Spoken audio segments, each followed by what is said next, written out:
Good morning, everybody. Bonjour. I'm Pauline. Pauline Food Traveler, as you know, on Instagram.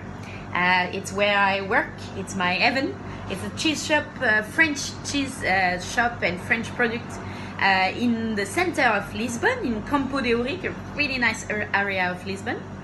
And I decided to share my passion. I always share it when I do tasting with wine, with whiskey, with beer, but with cheese it's quite hard, like of course with my customer, but with everybody else it's quite hard. So I decided to do it on a video. I hope you will like it. Today we are going to work on a really nice cheese, French cheese called Langres. So Langres, I don't know if you can see here. So Langres, it's actually a cheese from Champagne. Champagne region, everyone know it with a sparkling wine, of course, one of the most famous wine in France, and only in France, as you know. And this cheese is actually, smell good. It's actually a cow's milk cheese, washed rind. Okay, so that means after the making, during the maturation process, the affinage, we are going to wash this cheese with a mark of champagne.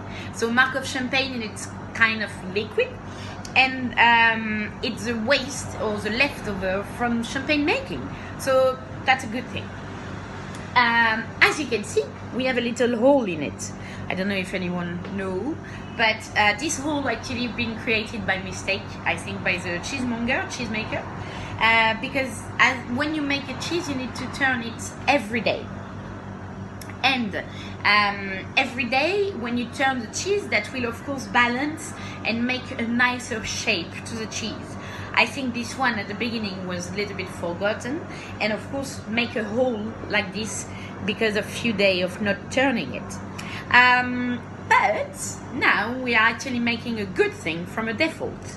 It's always good to do that. So in example, if you have this nice cheese on a cheese platter and you want to pair it with a champagne, you should put, if you want, a little bit of champagne in here, do a little cross in the middle, and then the champagne will be drink by the crumbly part, the crumbly heart of the cheese, and that's fantastic. And it's a really nice thing to do to impress your friend as well, so it's quite nice. At the moment they're a little bit hard for me, a little bit dry, so I'm going to work on the affinage, on the maturation process. So for this, here we don't have all the beautiful maturation room that you can imagine. We have something much more simple, as really similar than a wine fridge.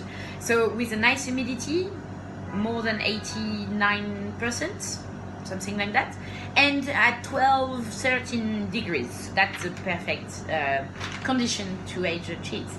So I'm just going to take a paper. You see, it's a wax paper. You can use like a paper for cake, I can't remember the name, and I'm going to wrap it in it.